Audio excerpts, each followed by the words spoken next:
So when I'm working with the uterus, I am not only working with the uterus. So some people will want to order up, you know, work with my uterus, just treat my uterus. Well, for me, that's not really possible because the uterus lives in this matrix. And so you have to figure out, what's involved in the uterine position and the function of the ligaments and vascularization and so forth. So you really can't just do anything in isolation because it's a system. And so when I work with the uterus, I want to actually not start with the uterus mostly.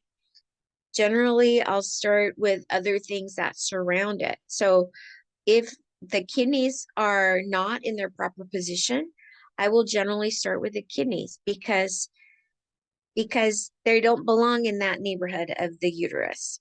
And so we need to get the kidneys back to where they belong. We need to get the the cecum and the sigmoid colon moving properly. They can get kind of like adhesed and caught up, tangled up with the uterus. And then the ovaries, if they're not moving properly, I will work with them first because the fallopian tubes will always follow the ovaries, not only because of the broad ligament, but also just because of the psyche of the uterus wanting to be with the ovaries. So we have to reform, we have to optimize all these things first and listen to the body to guide us to where the pull is, where the hold is, and work with that. And then when we're working with the uterus, we're not only working with the body of the uterus, but we're working with the particular ligaments, the veins, the arteries, the lymphatic vessels. So, because all these things are part of her neighborhood, these are the things that surround her and that create her quality of life. And then, of course, we'll work with the interface of the bladder's in front of the uterus. So they have an interface that has to be moving. If that's sticky, if there's a history of inflammation or infection, they can get stuck on each other and not move properly. Same with the rectum. The uterus also is like laying on or touching, interfacing the rectum.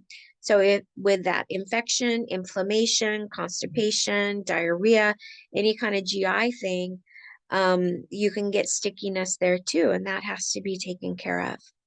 So I usually start by working on the tummy. And then once we have things moving more or less, then we do refinement by doing the intrapelvic care. And so that's going to be working with the cervix, the bladder, the posterior wall of the bladder, the rectum. This is where we're able to have an impact on prolapse also, and draining the pelvis, working with the muscles and the joints of the pelvis.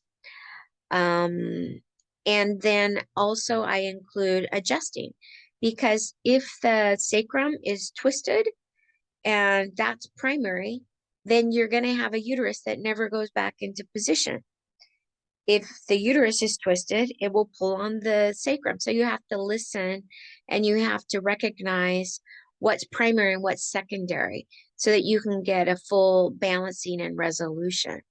So that's the way that I work with the uterus and the surrounding tissues to try to stabilize and optimize function.